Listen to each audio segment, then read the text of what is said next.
Greetings and welcome in. It's Bettor's Last Stand, show number 139, coming to you from the Pine Room Watchdog Studios in downtown Wheeling. Thanks for joining us here on the Watchdog Network, getting you ready for an action-packed weekend of sports as we near the beginning of college football and the NFL season. They are right around the corner. You got preseason games going on. You got training camp practices. You got college training camp practices going on. Lots of things happening out there in the world of sports and sports betting for that matter. So thanks for joining us on the ride here with another action-packed episode of Bettor's Last Stand. We have plenty to talk about. We'll recap last week's action as we always do to begin the show. And then we'll start talking about what we like for this weekend, whether there's going to be a basketball game you like, or golf, or racing, or football of all different shapes and sizes. We got it covered right here on Bettor's Last Stand. So thanks again for joining us here on the Watchdog Network and the Pine Room Studios YouTube page, and wherever you listen to your podcast, Amazon, Apple, Spotify, on and on and on the list goes, and we will be there here on Bettor's Last Stand. Show number 139, already halfway through August. Hard to believe. Seems like we just got back from vacation, and we're already on the precipice of NFL and college football season. Week 0 next week in college football. That is just nuts to me.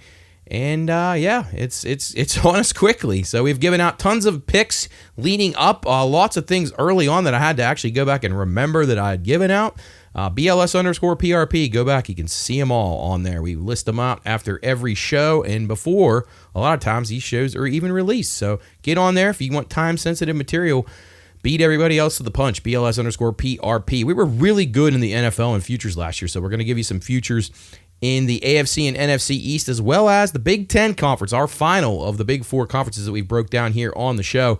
And it's a conference that hits close to home. We got Ohio State. Everybody loves Ohio State around this area. Well, you either do or you don't, I guess. But we'll talk about the Buckeyes and some of the other teams that are going to be a force to be reckoned with. Oh, put it in. I got PSG and Tottenham Hotspur. There's a goal.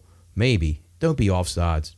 No, that can't be offsides. I have both teams to score here in the UEFA Super Cup, which is the winner of the Champions League against the winner of the UEFA Europa League. Oh, this guy's like 9 miles offside. What in the world?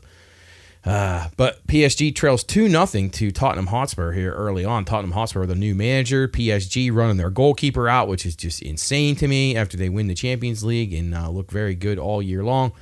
Don't get it. But plenty of soccer talk coming up here. Not on this show so much, but I really, really neglected the EPL audience here today. I did not go through my EPL picks. I didn't have time. I had to cut something off as I prepared yesterday, and I did not have time to go through. And plus, it's a little bit tough to play these games early on. I might do what I did in some of the lower leagues and just play both teams to score in overs in those games. But I will have picks up at BLS_PRP. We're just not going to talk about them on the show today. But that's okay for some of you, I'm sure, that probably just want me to skip right to the American football part of the program. But let's recap last week for those of you who may have missed it. We were up only about 2.5 units, 2.45 to be exact, so not a very good week for us. Not terrible, but just can never really catch fire in any capacity in several different areas, and we'll recap those now. Golf, once again, golf just continues to be frustrating, and I actually got some in-play on Justin Rose there, but it wasn't going to do anybody good to listen to this show. So about it, you can get him at 100-1 the pre-tournament, and Rosie's had a pretty good year. He's a good player, and when it comes down to when his putter gets hot, like it did on the back nine the other day, he can win some tournaments. So he gets the job done. You could have found him around 100-1 at some spots. So nice win for him in a playoff over J.J. Spawn. Tommy Fleetwood once again fades, and Scotty Scheffler without his caddy didn't look all that great. He looked okay. He looked just average, but sad days for Tommy Fleetwood, who blows it once more. Matsuyama and Sungjae M cash force, but nothing spectacular. We were negative in the golf, almost 2 units to the negative there.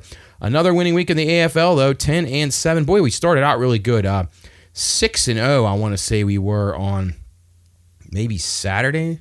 I think maybe it was Friday. So one of the 2 days we were 6-0. I was like, man, we're going to have a massive week, and then gave some back. A few tough beats, not necessarily bad beats, but just bad situations where guys got hurt and some way the game was played changed, and a couple of totals that didn't get there for us. But that's all right. 10-7 on the week, still a winning week. 126-91, 59%, so almost 60% since early May. I guess you always take that if you're a handicapper. CFL 3-4, where we improved by a game. We were 3-5 the last 2 weeks. Now we're 3-4. So can't seem to get any momentum in that. I've had a few of these games completely pegged wrong. There was an under the other day. I think it was into the 80s that we had. So not pretty. NASCAR, again, just can't seem. I got to go back and look how many times we've had the second place driver, because it continues again. We have Chris Bell, our top pick last week. He finished his second, and really he had the car. Shane Van Gisbergen, a pit strategy type win, similar to what Chris Buescher did last year. Made his stop at the right time and was able to gap the rest of the field and come in and make his final stop with enough time to cover himself and come back out in the lead. It was a really well done job by him and his crew, and he wins for the third time here on a road or street course. So he gets the job done there. We had Chris Bell second, Ross Chastain and Daniel Suarez cashing for us as well. Suarez at a nice price, but it's not good enough. We got to be better than that. We did do good in IndyCar, though. Will Power comes through with a nice win in IndyCar. We also had Scott McLaughlin, and then Scott Dixon was not a winner, which is weird because usually he's about the most steady guy there is. But Will Power cashes at Portland at 7-1, which kept us above sea level for the week. Big Three basketball. So it was only a matter of time before we had a come back to the field type day for Big Three basketball. So we were 3-5 last week. A couple of games did not go our way. I thought we had a good chance of being 5-3, but just didn't swing our way. So nonetheless, it was a 3-5 performance, and we now go to 26-13 on the season so far. Again, pretty good, 66%. I think we'll take that at this point. So Big Three basketball coming through. Soccer, a little bit of a cold start there. 6-8 in England. Had some teams that did not get there with some teams who probably should have been a sizable favorites on paper, which we try to find you better prices and not play serious favorites. Leicester City disappointed until the second half, although an early goal by Sheffield Wednesday kept them above sea level in that match. We did get the over in that one, and we had what other game? The Liverpool game, both teams to score and over in that one. So we had a few decent ones, but not good enough. West Bromwich and a few other teams that come through. Wrexham, the fate of Wrexham was off to a good start. They lost 2-1 after blowing a 1-goal lead. So we'll continue to have the soccer plays here. I don't have anything for the show today, but I will add them. I've got to see who's going to make it out health-wise on some of these team sheets too, because there's a lot of transition this time. You got a lot of new guys coming in. You got old guys who are falling out of favor. This isn't like NFL and NBA and Major League Baseball free agency. Like soccer, you're literally getting your roster together. The season's starting already, and some of these teams aren't even sure about who they're going to be, who their top 18 players are going to be, or top 25 type guys are going to actually be. So you got guys on their way out. You got guys who have fallen out of favor, who are waiting to get sold. You have a lot of things that are still going on in soccer. So you got to see who's going to be available first, who's meeting the fitness tests first. Got a lot of questions there. So we'll have them up. BLS_PRP is where you want to be. Major League Baseball, let's talk about that. Red Sox staying pretty hot right now, still playing pretty good baseball. Still think they, I don't know if they can track the Blue Jays down, but I know they're going to blow past the Yankees here at any point. Rangers, good night, bad night, good night, bad. They're playing better. They can't seem to hit, though. I still am worried about their bats. They're 3.5 out of the wild card right now. Not dead. You got Houston with some issues right now. Seattle playing good baseball. So there's lots to like still. I gave out that bet for the AL West last week. I still do like that quite a bit. The Reds now just 2 games out of the wild card. I think I said last week the Cubs and the Mets to me are a serious concern. Now the Cubs are treading water. The Mets are kind of a catastrophe. Pete Alonso hit a couple home runs last night to keep them afloat and get them a win. much needed win. But man, I don't know what's wrong with this Met team. Their starting pitching, I guess, is what it boils down. I guess I do know what's wrong. Their starting pitching is just not good enough. They can't go deep enough into games. It's blowing their bullpen out, and their offense is just not good enough to be able to sustain that. They have too many weak outs in that lineup, if you ask me. I've never liked Brandon Nimmo. I've never liked Jeff McNeil. They're singles hitters. They're Freddie Sanchez type hitters. They're singles. That's what they are. They don't get extra bases. I don't understand them building the lineup that they built. It's a weird lineup to me. They have three really good players. Pete Alonso and Lindor and Soto, are elite at all their positions. And they don't have the starting pitching, and the rest of their lineup construction is just very, very odd to me. So I thought it was an incredibly big waste of money to have Brandon Nimmo as the amount of money they gave him for a guy that can't hit. It's just weird. I don't know. It's not like you have designated player like in softball where you could just play the outfield and not have to hit. Maybe if you had that, maybe that would be okay. But he can't hit. He just can't pay a guy that much. He can't hit at all, and he sucks. But anyway, Mets not out of it yet, but they are kind of fizzling, fading, whatever you want to call it. Padres on fire right now, playing well. So we gave out some Padre futures last week. So I think the Padres matching up with the team out of the AL West could be a very, very distinct possibility. But we'll see. Rangers, Red Sox, not done yet. Reds playing pretty well. Although the Reds, I will say, disappointed me over the weekend. I thought they'd win at least 3 or 4 against the Pirates, if not all 4. Lose the first 2, then come back and win the second 2. Their bullpen, tad bit iffy. They got a couple of back-end guys that are good, but if you start getting where you got to use a lot of those guys, those middle type guys, you could be in some big trouble if you're a Reds fan. So let's hope for the best there. I do think the Yankees are done. I think that team just stinks. It's a good thing they got to play the Twins, about the only team that they can beat. I think they're like 100 games over 500 against the Twins since like 2005. Over the last 20 years, they've just absolutely owned the Twins. The Twins are one of the biggest laughing stocks in sports. They really are. Now, they did win a championship in the early 90s, so I guess that kind of keeps people going, but they have not been relevant since then. And they had a great team back then, but they absolutely stink in every capacity. So I'm not a believer in the Yankees. Don't get excited because they sweep the Twins. That is for sure. I think the Yankees fade and fall out of this thing. The Yankees to miss the playoffs we gave out 2 weeks ago at a pretty good price, and it was already down significantly, about $4 less than it was when we gave it out a couple of weeks ago.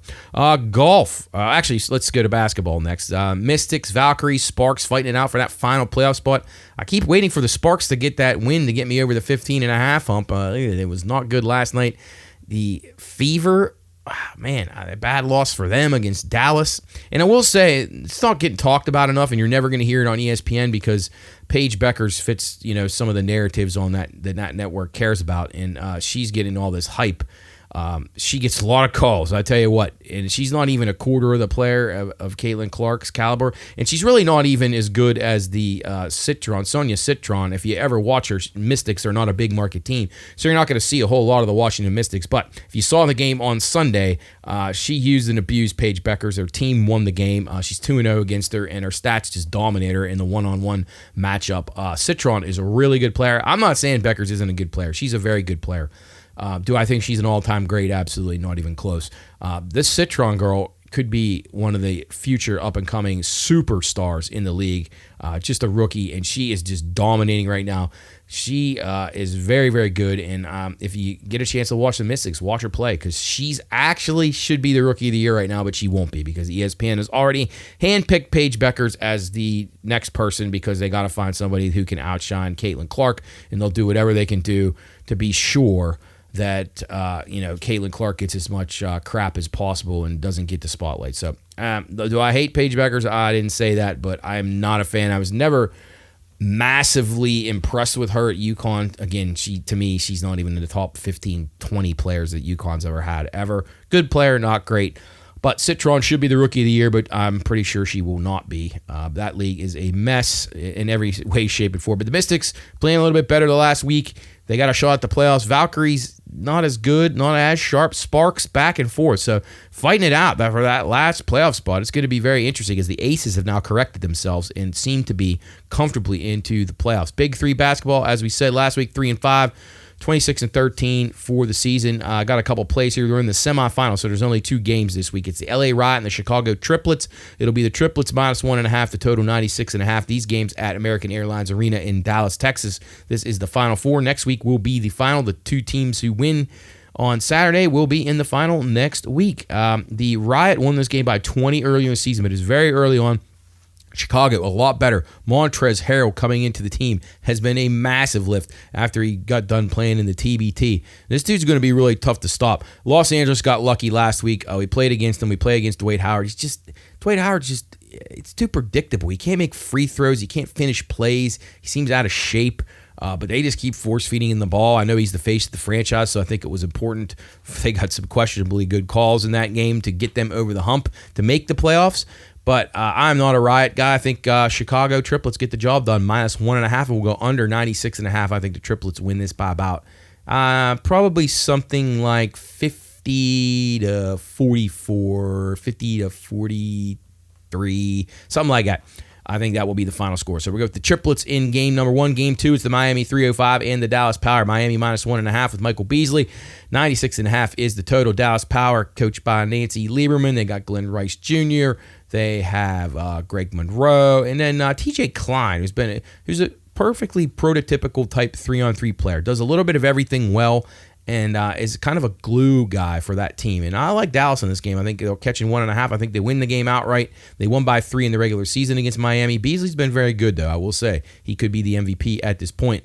But we'll go with Glenn Rice, TJ Klein, and Nancy Lieberman leading the charge. And we go over 96.5. Dallas over Miami. All right, keeping it going here. Bettor's Last Stand, show number 139 here on the Watchdog Network from the Pine Room Watchdog Studios, downtown Wheeling. Getting you ready for another weekend filled with sports action. Golf-wise, BMW Championship, golf winding down, and I'm actually very glad. Ever since Liv split this thing up, and I'm actually a Liv guy. I think the Liv Tour's better. I like a lot of the things they do much better than the PGA. PGA got stagnant and cocky, and it's just not a great product. You got runaway winners. Sometimes you'll get drama. You had drama last week, so I guess that's good, but courses are too easy. And I think the competition is watered down, although there's a lot of good players, so I guess that is one positive. Competition being watered down, meaning that you don't have the very best worldly players playing every week because there's too many events, and you can't play every week. But Scottie Scheffler, favorite here once again. He didn't play great last week. They last played at this tournament, or at this course, Caves Valley Golf Course in Owings Valley, Maryland, which is outside of Baltimore. They newly renovated this place, so I don't know how this is going to play. It's going to be a little bit different than last time when it was Patrick Cantlay and who did he play? Oh, I read this the other day who he played in the playoff, and I can't remember. Oh, Bryson DeChambeau, who's not on the tour anymore. They played in the playoff the last time this was here. The BMW rotates around each year, so 2021 was when they last played here. They've reconfigured the course quite a bit. Scheffler, the 2.5-1 favorite. Rory McIlroy at 7-1 second choice. Then you got a big gap down to Xander Schauffele at around 18-1. Ludwig Aubert at 21. I like Xander. I like Ludwig. I would consider playing these guys in the winter without. Keep Scheffler out of there. I think that could help you out a little bit. Sam Burns at 30-1 seems like a good play to me. He was 8th here in 2021 on this course. Again, I don't know this course is going to be different. I read some of the things about it, some of the reconfigurations they did. I still think it's going to be benefit guys that hit it pretty far, and I don't see it being massively different. Victor Hovland was 17th here in 2021, 35-1. Keep waiting for him to catch fire, so we're going to try him again. Kurt Kitayama is getting play on everybody's model across all the betting landscape, so that's all I've heard all week is Kurt Kitayama. So I'm just passing that along. I'll play him just because there's guys that are a lot smarter than me that are playing him. So Kurt Kitayama, 40-1. Sung Jae Im, the guy we continue to ride, he's 50-1. Played very well here, 3rd in 2021. So he's had a good run in the BMW at different courses. So those are the guys we're going with, focusing on this week. Again, BLS_PRP, where you can get these ahead of the tournament. But you can always play them in play, too, and get much better prices on them. So just recapping who we're going to have. Xander Schauffele at 18-1, Ludwig Aubert 20-1, Sam Burns 30-1, Victor Hovland 35-1, Kurt Kitayama 40-1, and Sung Jae Im at 50-1. Australian rules football. Let's go right into that now before we hit the racing, and then we get to the part of the show that everybody wants to hear about, the NFL and college football talk. Aussie rules football. We only got 2 weeks left before the finals, which are known as the playoffs. Top 8 teams make it in Friday and Saturday action. We got a fully loaded card as these teams fight it out for supremacy to see who's going to get in these final spots, as PSG just can't seem to push one past Spurs here. And I really need this goal. I really need PSG to get one here in the last 7 minutes. That would be a very, very nice way to make the show even better. But back to the AFL round 22. You have teams fighting it out. You got GWS, Sydney Swans, and the Western Bulldogs kind of fighting it out for those last two spots. Right now, you got GWS hanging on to that 8th spot. You got Western in 9th with a legit chance. And you got Sydney, who's going to need a lot of help. Sydney's going to need the Gold Coast Suns to win, but that's very possible as they play GWS on Friday. And then they're going to need to beat the Geelong Cats, which is not going to be easy. And then the Western Bulldogs will play the West Coast Eagles, which they will easily win. So you got to count a win for Western in the column. That is an almost guarantee. Now, we do need GWS to win one of these matches. They have a makeup game coming up as well. The final week of the season, they will play Essendon in an extra. It was going to be a bye week, but they're going to have to play Essendon to make up that game. It might matter, so we'll see how that transpires. But let's get to this week's card. St. Kilda and Essendon, the aforementioned Essendon Bombers, who can't wait for the season to be over with. St. Kilda comes in winners of 3 straight, playing okay right now. 4 of the last 5 between these two have went under, and a goal for PSG. All right. Cash and bets right here on Bettor's Last Stand with a nice winner there from PSG. Gets us both teams to score, and you still got about 5 minutes left in the game. So maybe there's a 2-2 draw coming here and some extra time. We shall see. So UEFA Super Cup, not disappointing here. All right, back to it. St. Kilda and Essendon. This is at Essendon. St. Kilda minus 27.5, total 169.5. Now that seems like a big number to lay with a team like St. Kilda. I'm going to lay it anyway. Essendon has been so bad. They've lost 10 in a row, and I mean, they are about as listless as a team can be. Under 169.5 will go as well as Essendon. I'm not sure they'll eclipse 50 here, so we'll go with the Saints to close it out, to kind of end their year on a high. They got one more match after this, but still, it'd be nice for them to get another win, and they've come on. They almost can get to 9 wins here, so that would be good for them. Brisbane Lions, we gave you Sydney Swans last week. We said it really wouldn't surprise us if maybe Sydney beat them outright, and they did, laying a big number there. Brisbane just can't seem to bring it every week. And they got some young players, and that's obviously a trait of young guys. Can you bring your A game multiple weeks in a row? I don't know. Now, when it comes playoff time, finals time, I think that they're going to be able to. They have too many veterans on that team. But I know some of the veterans talked about their effort was very poor in some of the losses that they've had. And I think that they are kind of biding their time, trying to stay healthy, and not maxing out every week to get ready to make their run. Now, they're getting dangerously close to messing around, though, and not getting to the top 4, where they would be in a much better position. So they're in 5th right now. They take on Fremantle, the 4th-place team. Fremantle's won 5 straight, but really, they haven't beat anybody in that time. They're a 3.5-point favorite here, total 166.5. I like the Lions, Brisbane Lions. I think that they bounce back after a bad loss against the Swans. I think they crush Fremantle pretty good here. They are, to me, the best team. But I will say, I've been giving them out for several weeks now as the team that I think is the best all-around team when their A game is the best that I've seen. But Geelong Cats have now closed in. Geelong was a team early in the season. Before their bye week, they were kind of sputtering. They had a lot of young players too. So now these guys are starting to get a taste of what the full season of AFL action is like. They're playing really, really well right now. So I think Geelong is the only other contender to win this thing, the grand final. I would say Geelong and Brisbane. If you could get the final match between those two teams, Brisbane actually knocked Geelong out of here last year in the semifinals. I think that'd be an incredible rematch. That was one of the better games you ever watch in sports last year, Brisbane and Geelong. So I'm very hopeful for that. But back to this week's action, Brisbane, I will take them plus 3.5. You don't get them at a plus price very often. I would play them on the money line as well. Last time they were a dog, they beat Collingwood handily outright.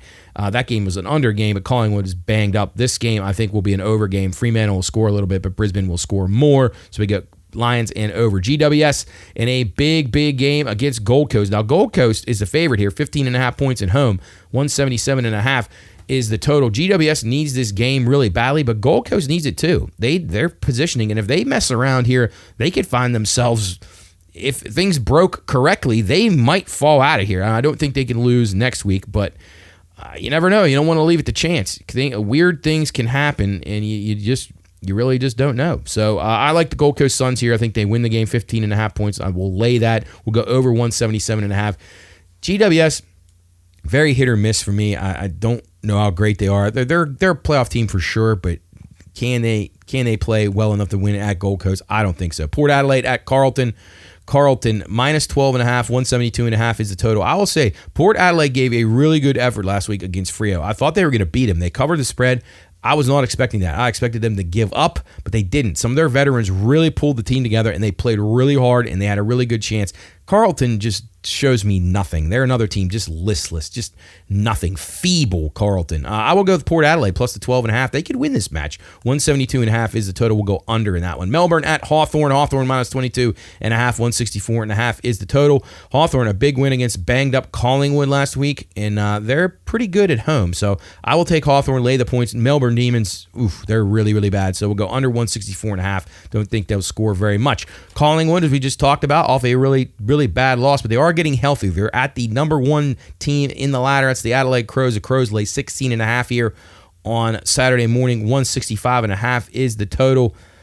I'm going to go with Collingwood here, catching the points. I think that they bounce back. They start to get some bodies back, and they hang in this match, maybe even win it. We'll go under 165.5 and take the Magpies. Richmond at North Melbourne. North Melbourne minus 10.5, 167.5. Richmond's played well lately. They've covered some spreads for us lately. But I'm going to go with the Kangaroos here to get a big win. Minus the 10.5. We'll go under 167.5. I think this is a tight game. Richmond not quite as good on the road, so we'll go against them there. Geelong at Sydney. Sydney catching 18.5 at home. They have to have this game. This is their only chance they have of making finals, is they got to win this game against Geelong. It's going to be tough, though. Geelong playing as good as anybody right now. We're going to go over 170.5. Geelong has just been pounding the ball through the uprights. They are scoring like 120, 130 a game over their last several matches, and they are hitting on all cylinders. Sydney, though, a team got off to that bad start, but we knew they were better than their record indicated, although we did fade them because their win total was way too high. So that was one of the future winners that we do have in the AFL, which we'll recap momentarily. But we're going to go with I'm gonna lean towards the Swans with the 18.5 at home and go over 170.5. Then it's West Coast at Western. Western minus 74.5. 190.5 here. We're going to go under the 190.5. I don't think West Coast will be able to score a lot. Western will be very guarded here because they have to win this game. They have to win. They're going to win, but it's just a matter of they're going to be serious, though. They're not going to let West Coast hang around to where they can get upset. So I think the defense will be working on all cylinders early on. So those are the AFL plays. You can find them at BLS_PRP each and every week. Ahead of the actual schedule, recapping some of the future bets that we have here. We have 1, 2, 3, 4, 5, 6, 7, 8, 9 winners in right now versus just 3 losses. Although North Melbourne possibly could be. So we'll say 9-3 right now with a good chance that GWS makes us 10-3. So that's a really good year in the futures department for AFL football. All right, let's go to CFL football. Not been so good. Ottawa Renegades against the Winnipeg Blue Bombers. I'm going to take a shot with Ottawa plus 5.5 here. I don't love this by any means. Next game is the Edmonton Elks -3. You don't see that very often. Toronto is bad. They're horrid. I've watched them a couple of weeks now. They're terrible. 3 of the last 4 between these two have went over the total. So we're going with the Edmonton Elks in the over 53.5. Next game, Hamilton Tiger Cats. They have the best quarterback in the league statistically, but it doesn't matter. I'm going with Saskatchewan, who's laying 3.5 at home. 3 of the last 4 between these two have went over the total, and I like this game over too. 53.5 will go over the total in Hamilton and take Saskatchewan minus the points at home. And then Montreal, another team that struggled. Montreal, Winnipeg, and Toronto all very iffy. BC minus 4.5 at home. Last 2 between these two have stayed under the total. We'll go under 51.5, and I think BC wins this game in a defensive battle and covers the 4.5. All right, so we've talked about NFL preseason a little bit. Last week, I went to the school of thought that I was going to play pretty much every dog. So, again, I didn't post these on BLS_PRP because I wasn't sure I was going to work out. So I played a lot of the dogs, especially the ones I went against the line movements, which is very odd, something you normally wouldn't do. But when you're getting 2.5 point spreads that are going to 7, I just think it made sense to take the 7 in a lot of those situations, 6.5, 7. And you had a lot of outright winners. So if you played the dogs last week, you did very well. 12-4 dogs were last week in the preseason, 14-2 to the over too. I will tell you this, an observation that I made, and I don't know if this will continue this week or not. Wow, and PSG just ties the game in stoppage time. Oh, wow, 2-2, what a game. But one observation that I noticed, no teams were working on their running game. It was all passing. Everybody, knowing it's a passing league now, everybody was selling out for the pass. That was all they were worried about. Runs were mixed in very scarcely. It was. I thought there would be some teams who would try to really establish their O-line, especially the ones that played starters. It was not that case. It was all passing game. Every team that I watched, and I made an effort. Oh, this might be offside. I made an effort to watch more this preseason, and that was the observation that I had, is that these teams all were working on the passing game, no matter who the quarterbacks were. I mean, they were going all out in the passing game to try to execute and get as much chemistry as they could, and it worked out a lot. But man, there's a lot of bad wide receivers. There's a lot of bad defenses. Teams can't tackle and teams can't catch. So I bet I saw 25 wide open passes that were dropped by guys. And a lot of them were probably like middle range receivers, like guys who probably will make a team, but were like right on the cusp. And if they had a bad camp, they could get cut. So I was very surprised at how bad it was. And the NFL, like many leagues, they would be so much better off if they cut like 10 teams out of the league. It would be such a better product. Now the officials would still find a way to mess it up, but it would be a lot better product if there was a lot fewer teams and you could have more depth. There's so many bad players, so many bad linemen. I will say the quarterback play was surprisingly, I'm not going to say good, but it wasn't as bad as I'd seen in past years, because it was evident that these OCs and head coaches were really trying to get chemistry in the passing game on nearly every game that I watched. So that's an observation going into week 2 of the preseason. If I like anything this week in preseason, I will post at BLS_PRP. I did not post any of those last week because I just didn't know what to expect. All right, bad beats. Nothing really in a bad beat, although we did have one bad beat in a board that we had. If you're familiar, Super Bowl square type board on a game. It was a preseason game on Sunday, and Jim Harbaugh kicked the extra point to put somebody on the number at halftime, and there was a penalty, a defensive penalty, so it moved the ball like a yard closer. So they went for 2. So those are the kind of bad beats that still sting people. Yeah, you probably wouldn't have seen that in a regular season game, but yeah, nonetheless. Industry news and notes here on Bettor's Last Stand, show number 139 here on the Watchdog Network from the Watchdog Pine Room Studios, downtown Wheeling. It is follow-up time. High gambling. We talked about it last week. Mike DeWine wanted to get rid of player props. Well, gambling regulators, these guys actually made a sensible choice here. We'll see if it passes. They're drafting a rule to ban certain types of micro or flash betting, which includes MLB first pitches in other markets that could specifically be controlled by one player. I don't have a problem with that. If certain areas need to say, hey, we're not going to take a chance, I get that. But don't take everything out. So I think Ohio made a smart move. They kind of met in between. DeWine wanted to ban everything player prop-wise. But these people, I can't believe I'm complimenting lawmakers, but they actually made a sensible choice here. So we'll see. Hopefully it passes that way and they can, go on and have some of that stuff, the dangerous stuff, moved out of there and keep the majority of the things. Bet Bash Las Vegas, that was going on this week. The Fair Bet Act was brought up there in a town hall format as Congressman Dina Titus of Nevada was there talking about the bill and how she's going to try to make that better for the taxable issues that came up with the big beautiful bill, which isn't even in law yet. So don't listen to all your radio stations and all your news channels, because a lot of people are trying to tell you that stuff's taken effect already. It has not. So it will start next year, but still needs to be addressed for sure.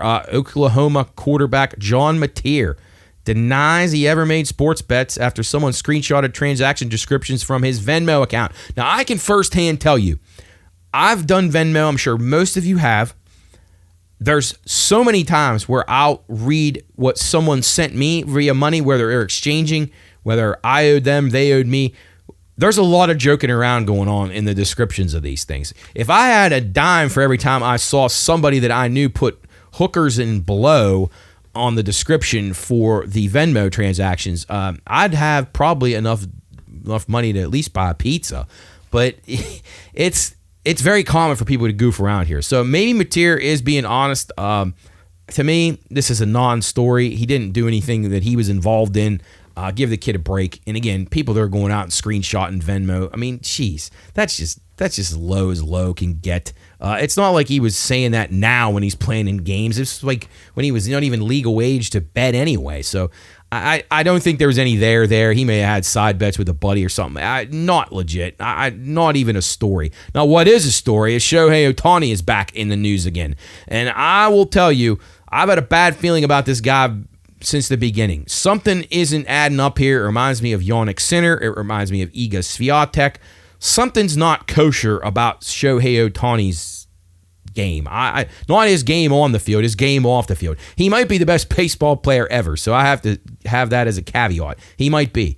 But this guy is in another weird situation. Now, we know the fall guy for the gambling situation was his interpreter. Well, now he's got this land deal that he apparently tanked in Hawaii and is now being sued. He's been named in a recent lawsuit along with his agent. The suit claims that he and his agent sabotaged a $240 million Hawaiian real estate project. And Ohtani used his fame and fortune in an attempt to strong-arm the project leaders. The plaintiff stated that Ohtani's demands were totally unreasonable and that Ohtani and his agent abused their power and fame. I can totally see this being legit, and it doesn't sound like a good thing to me, and it makes me even more certain that this guy gambled. I think he does. I think he thinks he's so elite that he can do whatever he wants and that someone else will be there to clean up the mess and fall on the sword for him. I don't like that he doesn't learn English. I don't like that he's made zero effort to address that gambling thing. And if he is this bad at choosing people to be around him, then he's not very bright. So then that would be another concern. And if you're the Dodgers, you're giving a guy that's very dumb that kind of money and that kind of exposure, and then he's making your franchise look bad again. Again, innocent till proven guilty. I don't have enough facts to make a logical conclusion yet, but my gut and my ability to critical think says that something is there here, and I would be very surprised if these plaintiffs don't win this suit. Now, he's going to obviously get a high-powered attorney to fight this, but this is a suspicious action once again, and will the agent be the fall guy this time? That is the question. Pro golfer Max Homa says death threats and Venmo requests are very prevalent in modern-day world of sports betting. He's saying, he misses a putt, falls out of a top 10, something costs a guy a better. He's getting Venmo requests for $1,900 because he cost the guy a bet. This is insane. If you do that to a guy, hopefully they let these athletes report them to Venmo. That person's never able to Venmo again. Brady Tkachuk of the Ottawa Senators, their captain, said he's had the same thing happen in situations. He's had to change his Venmo handle several times. This is wrong. Like, I am so into the camp where I don't feel sorry for these millionaire athletes to an extent, but you can't personally harass them. This is insane to me. If you do this, you deserve to be fined, you deserve to be jailed, you deserve to be banned from pretty much all apps. Matter of fact, you shouldn't even have to be able to have a phone. Every phone service in the world should get rid of you for doing silly things like this. So don't be one of those people. Don't be an a-hole. Don't harass athletes of any kind, amateur, semi-amateur, college athletes who are now pro athletes, whatever. Don't bother the people. I mean, there's enough things to get mad about, the referees and things that are sketchy on and off the field, the commissioners of these leagues that make you wonder, like, I don't know. But don't go after these. Now, I will say, if you find a guy like a Jonte Porter, I'm not saying you should do anything to him, but if you wanted to have some choice words for him or something, I wouldn't be opposed to that. But it's just be polite, be normal. For God's sakes, these people are humans, whether their bank accounts are giant or not. Large bet in the NFL this week: $55,000 on the Eagles to win the Super Bowl at plus 650. That would pay $357,000. Joe Burrow continues to be the leading MVP. Bet at all the different casinos and all the different sports books. He is the top bet getter, bet right. He's actually in handle and right, 2 to 3 times more handle and right on Joe Burrow to be MVP than there was a week ago, mostly because he played against nobody in a game that meant nothing, and Jamar Chase made him look good as usual. But that's neither here nor there. I don't understand it. If you want to burn your money on him, be my guest. But you didn't hear that on this show. BetMGM says that the Chiefs Packers or Chiefs 49ers would be great matchups for them in the Super Bowl. Very low handle on those teams so far. And they also said that the Ravens would be a good result. If Ravens get there, whoever the Ravens would play, it's a good result. Not a lot of money on Baltimore. A lot of people, probably like me, just don't think Lamar can ever win a big game, as much as that makes me sad. College football, Clemson opened 20-1 to win a national title. They're down to 9-1, so sharp money on Clemson. PSG, a bad miss in penalties. This goes right to penalties because they don't want to waste these guys' legs. Phillies, Mets, Tigers, and Yankees continue to represent the majority of bets and handle to win the World Series. Now, the Phillies I can understand, but the Mets, Tigers, and Yankees right now are not in a good spot. The Indians have gained 10 games on the Tigers over the last 3 weeks. That's pretty impressive. Yankees are a mess. The Mets are a mess. Phillies, I can see. If you're going to bet the Phillies, I can't argue with you there.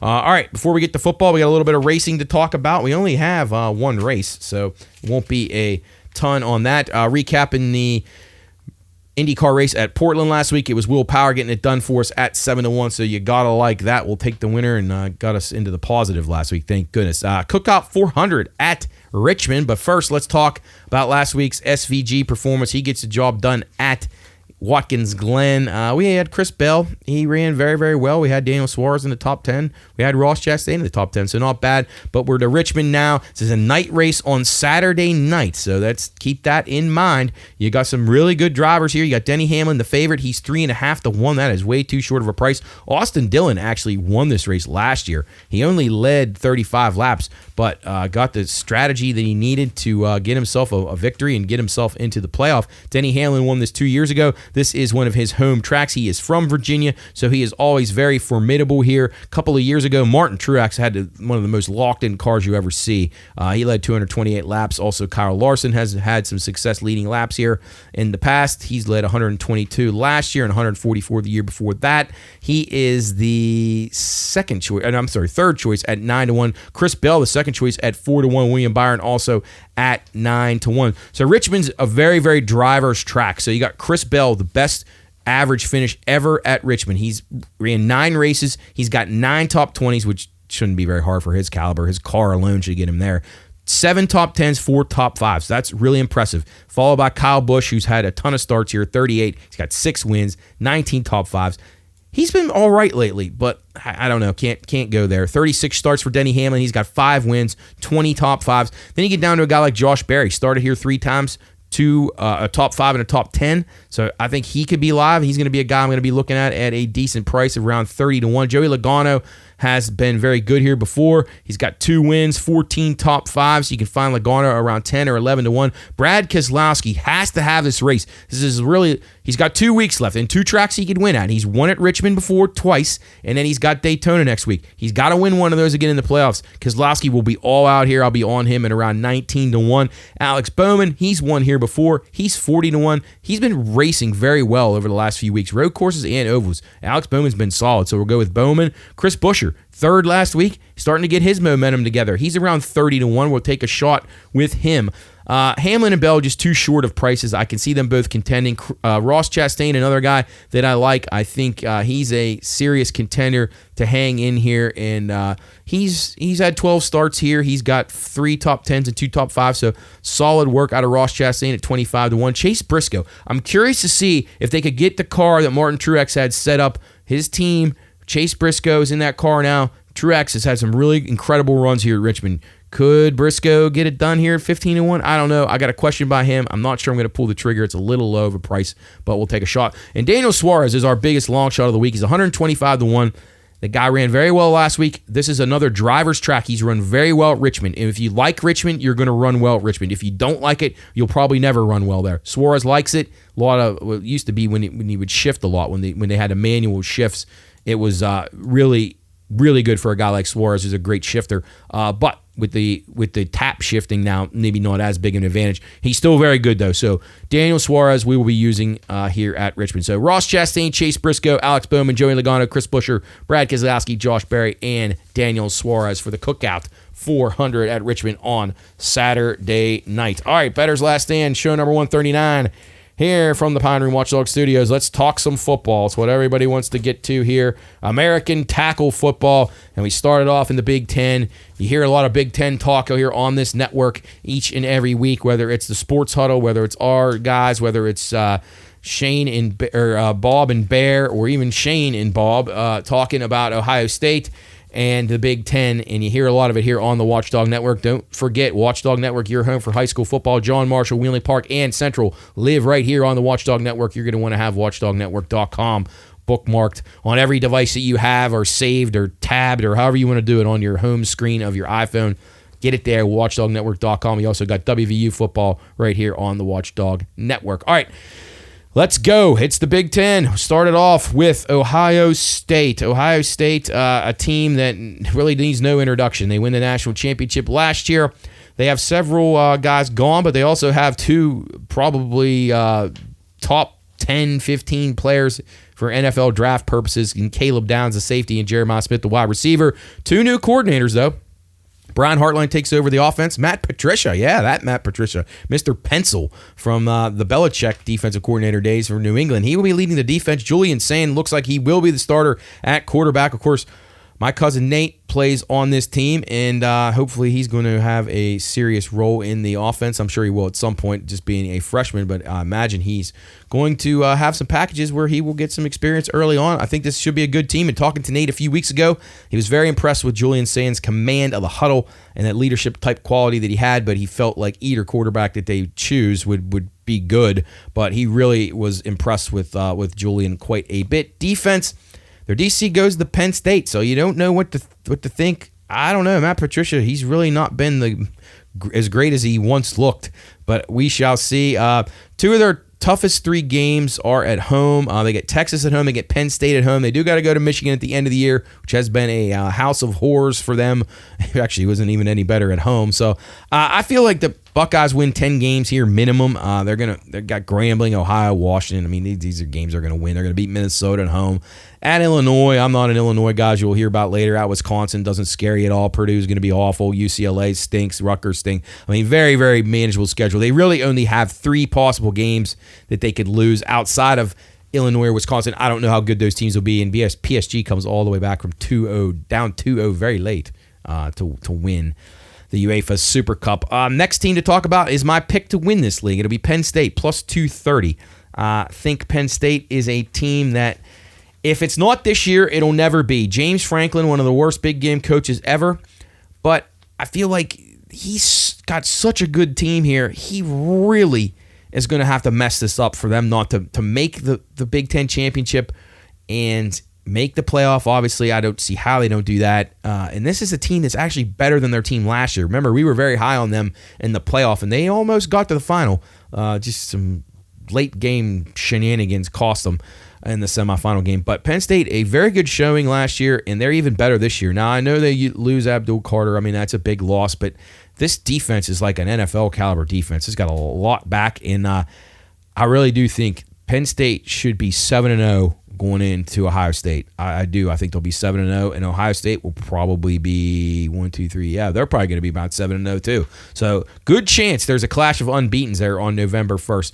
But like I said, if it's not their year, it'll never be. They got loads of talent. They're 34-2 as a favorite over the last 3 years. 27-0 when favored by 6 or more. But they're 0-6 as an underdog, so that's a problem.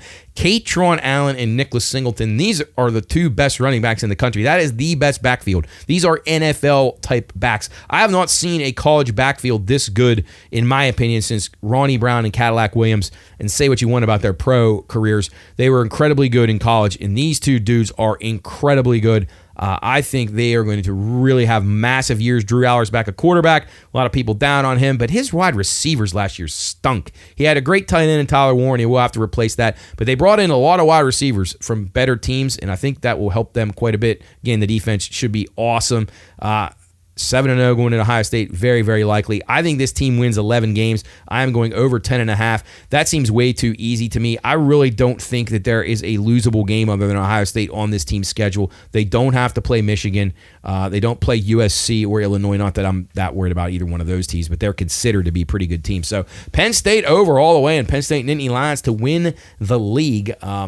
Yeah, I mean, it's there's a Ohio State's to lose, no question about it. Penn State with a little bit more chemistry and veterans coming back than Ohio State. Oregon, the next team, I'm not real high on the Ducks. They're going to be a team that I don't know about Dane Lanning. I think he's a good coach. I don't know if he's a great coach, but they lost a lot on offense. They literally have to replace 10 of their 11 starters, including their quarterback. So that's a problem. Just 5 guys back on their defense that played 100 or more snaps last year. That isn't good. Lots of transfers. Dante Moore expected to take over for Dylan Gabriel. He's a sophomore. Don't know much about him, but he looks like he's going to have some growing pains. They got tons of new players. They got trips to Penn State, Iowa, and Washington. They don't play Ohio State or Michigan, so that has to help. But I'm going under 10.5 here for the Oregon Ducks. I'm not even trying to hate on this team, but how is their win total 10.5? It just surprises me. It's a really high win total for a team that's replacing a lot. I don't see them being a contender here in the Big Ten whatsoever. Next team, Michigan Wolverines. Everybody in Ohio State can't stand this team. Quarterback battle between Bryce Underwood, the highly touted newcomer, and then Mikey Wood out of Fresno State. They got Justice Haynes from Alabama. They got Donovan McCauley from Indiana to help their offensive skill positions a little bit. Secondary should be really good. I think if the offense improves, I think they could be all right, but I lean to the under here. No real play. I think they win between 7 and 9 games. I lean under 9.5 for Michigan. Illinois, the next team we'll talk about. Illinois, a 43-1 to win the league. Ohio State, by the way, plus 195 to win the league. Penn State plus 230. Oregon plus 330, Michigan 10-1. Illinois, boy, we're getting a lot of hype for Brett Bielema's team. I don't like it. Their entire secondary does return. They got a really good pass rusher in Gabe Jackas. Luke Altmaier's back at quarterback. Not sure about him. They had a lot of good fortune last year. I don't like this team at all. I'm under 8 wins for the Illini. I don't think they're awful, but I think they win probably like 6 or 7 games. I think they're going to regress quite a bit. Another team that will regress as well is the Indiana Hoosiers, 46-1 to win it all. To win this league, exactly. It would be a lot more than 46-1, like 146-1 to win it all. They return just 8 combined starters on each side of the ball. Fernando Mendoza from Cal comes in, but I don't really know how great of a quarterback he is. He's just okay. A lot of question marks for them. Should win around 7. I don't think they'll be terrible. They got trips to Penn State, Oregon, and Maryland, but they don't play Ohio State, Michigan, or USC. So lean to the under 8.5 for the Indiana Hoosiers. Nebraska Cornhuskers, Matt Rule. They got Dylan Raiola as the quarterback. The Pat Mahomes look-alike. They lost their entire front 6 of the defense, which could be a problem. Schedule isn't easy. They don't have Ohio State at least. Trips to Maryland, Minnesota, Penn State. That's not going to be easy either. I lean under 7.5, but it's just too much of a question mark for the Nebraska Cornhuskers at this point. USC Trojans, as we continue on here, Bettor's Last Stand, talking Big Ten football as we wind it down. USC Trojans, Jordan Maeva, the quarterback, is back. I got questions about him. Not sure how good he's going to be. Lincoln Riley's job is on the line. That is going to be a serious point of contention as they are 20-1 to win this league, and I don't see him being able to contend at all. I think they win around 7, but I lean over 7.5. I slightly like them over the 7.5. I think they could get to 8 or 9. They got trips to Illinois and Notre Dame, as well as Oregon, which I think Oregon and Illinois are beatable. Notre Dame is probably not going to be a good game for them. So I lean to the over for this team. I don't love them, but I don't hate them either. Iowa, Kirk Ferentz just keeps on going. I don't know how this guy continues to have a job. He never really does much either. He's got 3 back on the offensive line, which is where every foundation of Iowa football begins. The quarterback is Mark Gronowski from South Dakota State. Defense returns only 4 starters. That could be an issue. Moderately hard schedule, though. They got no Ohio State or Michigan. But they got trips to Iowa State, which is the non-conference, Rutgers, USC, Wisconsin, and Nebraska. All those are tough games for Iowa, if you ask me. They do get Penn State, Minnesota, and Oregon at home, but I think they could definitely still lose 2 out of those 3. I like under 7.5 wins for Iowa. I am not on the Iowa bandwagon. A lot of people giving out Iowa to be a potential dark horse to win this league. I see no chance of that happening. But I've been wrong many times before. Minnesota Golden Gophers, P.J. Fleck, his 9th year. It seems like he's been there like 99 years. Redshirt freshman quarterback Drake Lindsey, 6'5". He takes over the offense. Expected to be a lot better this year. They got running back A.J. Turner coming in from Marshall, where he averaged 8.2 yards per carry. That's good. Defense is always good for Minnesota. Their schedule seems manageable to me, although Buffalo, a tricky first game. Buffalo could be a pretty good team. They got trips to Iowa and Ohio State, which are not going to be easy. They got Oregon, but The rest is not bad, and I like them over 6.5 wins. I think they win at least 8 games for the Golden Gophers. Washington, the next team, Jed Fish. This is his second year. He's 6-7 last year. Damon Williams is the quarterback. He went 0-2 in his final 2 starts of the year last year. He started the final 2 games. Didn't bode well for him. Tons of transfers. Fitch has had some success in the second year. So Jed Fish has shown in the second year he can kind of make a team jump up. Hard to go over 7.5. I lean under 7.5 for the Washington Huskies. Rutgers Scarlet Knights, Greg Schiano, 17th year. This is 6th of his second stint, 94-101 all time. Decent program, can never get an offense though. Quarterback and 4 of his 5 starters were back on the offensive line. I don't know if that's good or bad. I guess the line part is, but the quarterback, yeah. They do bring in a couple of good wide receivers. Defensive secondary is expected to be really, really good. And they got some transfers on the D-line that Schiano is very high on, and he's a very good defensive coach. I think they should have a top 20, top 30 type defense. Maybe the hardest schedule, though, in the Big Ten. I really was going to be on Rutgers over, but after I looked at the schedule a few times, trips to Minnesota, Washington, Illinois, Ohio State, and they got Iowa and Penn State at home. I would be of a slight lean still to the over, but man, this is a really hard schedule for the Rutgers Scarlet Knights. Wisconsin, Luke Fickell, I don't know. Defense returns just 2 starters. They got 8 new transfers coming in. Billy Edwards is in to play quarterback from Maryland. Not sure that's going to be much of an upgrade. They do get Jaden Ballard from Ohio State, the wide receiver, transferring in. Secondary is expected to be very good for the Badgers. They get a tough schedule with trips to Bama, Michigan, Oregon, and Minnesota. I lean under 5.5, but no official play on the Badgers. UCLA, Deshaun Foster. This team impressed me a little bit last year, not because of their talent or because they were very good, but they played really hard. And they never quit, and that's a good sign for Deshaun Foster. If he can get some better players in here, I think UCLA could be a little bit better. So, like I said, they played well down the stretch. They gave Penn State a really good game late in the year and appear to have a completely new roster, though. So they get the transfer in from Tennessee, the Nico Iamaleava from Tennessee after the NIL dispute with the Vols. They got 10 new defensive backs coming in on defense. It's pretty interesting. Tough games, though. Utah, Penn State, Ohio State. Won't be easy, but I think they get over 5.5. So we'll go over 5.5 for the Bruins. Maryland, Mike Locksley said he lost his team last year after NIL and transfer portal money situations cost him team chemistry. His team kind of quit. They had little cliques. One side was all supporting one set of guys, another which supported the other side of guys. So it really tore apart the team. And Locksley admitted that, and he's going to try to solve it. Can he? I don't know. Let's see. Blue chip quarterback Malik Washington is expected to be the starter. How long will it take him to get going? I don't know. Their schedule seems favorable, and they have talent. They have a lot better talent than what their record showed last year. So I think Maryland could be a little bit better. I'm going to go over 4.5 for the Terrapins. I think they are going to be a team that's going to improve. Michigan State, Jonathan Smith, the former Oregon State coach, this is his second year. Aiden Childs comes in, and this is a guy that's very good with his feet. Can he throw a little bit? I don't know. The offense scored just 17 points or more just one time in their last 5 games, so not pretty there. Smith has done well in his second year, similar to Jed Fish, so maybe I don't know about their dynamic talent that they have coming in. Their defense should be pretty good, so it might keep them in some games. Most of their better matchups come on the road, which could be a problem. Michigan and Penn State at home, which won't be easy at all. They don't play Illinois or Ohio State, so that is good. I lean under 5.5 for Michigan State. Northwestern, and they come in with probably not a pick to be very good. So SMU's Preston Stone takes over at quarterback. The defense should be good again. The defense is always seemingly decent for Northwestern each and every year. Likely to win about 3 games, so I have no real play. Maybe 4 gets them over the 3.5, but I got to pass on that. And then Purdue, Barry Odom comes in from UNLV. He has 50 transfers leaving the program. He has more than 50 coming in, including some key offensive positions and some guys that came with him from UNLV, including some linemen. Notre Dame, Penn State, Ohio State, and Michigan all on their schedule. That is not good. They might win 4, but it's going to take a lot.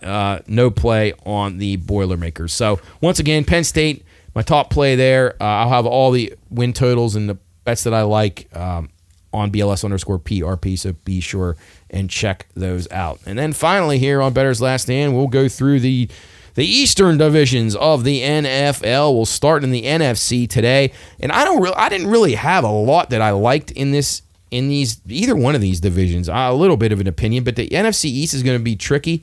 You got Washington on the ascent. You got Philly kind of plateauing. They have a lineman that's hurt now that it's still not going to matter. They're so deep and well structured. So Philadelphia is going to be the team to beat.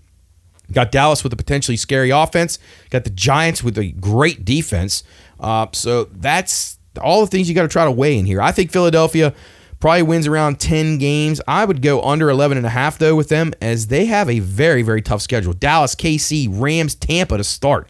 Denver, who I'm not a believer in. Then they get Denver, Giants, Minnesota, Giants again. Then at Green Bay, Detroit, at Dallas, Chicago at the Chargers, Vegas at home, at Washington, at Buffalo, and then Washington again. So that is not an easy schedule by any means. So we'll go under the 11.5 with Philly, but I still do think they win 10.5 or win 10 or 11. They're going to win 10.5 games, 10 or 11. They'll be right around that number, but I can't play it over. New York Giants, I think this defense is going to be really good. They got Abdul Carter, they got Thibodeau, they got a good secondary.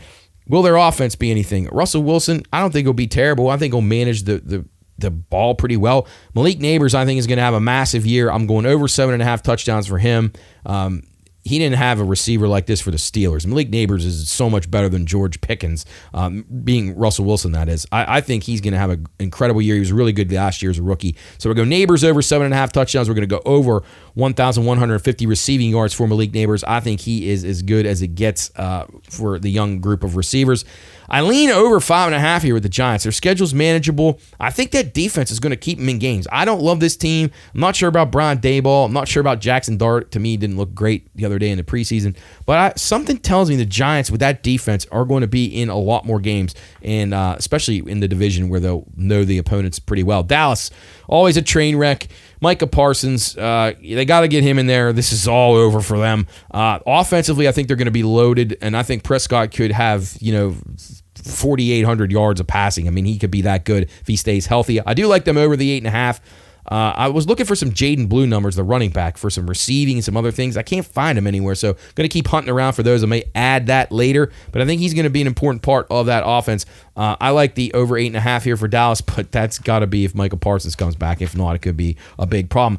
Washington Commanders, this is a team. They got to get Terry McLaurin back. They get Deebo Samuel. They got a good offense. Everything's turning in the right direction for them. They got a new owner. Everything is going well, except for now this holdout for McLaurin.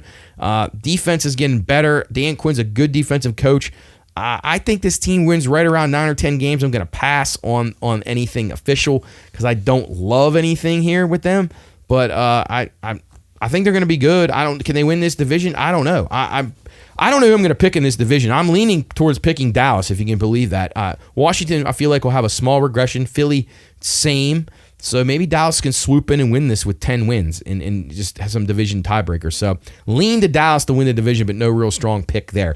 Switching over to the AFC East. Now we start off with the New York Jets.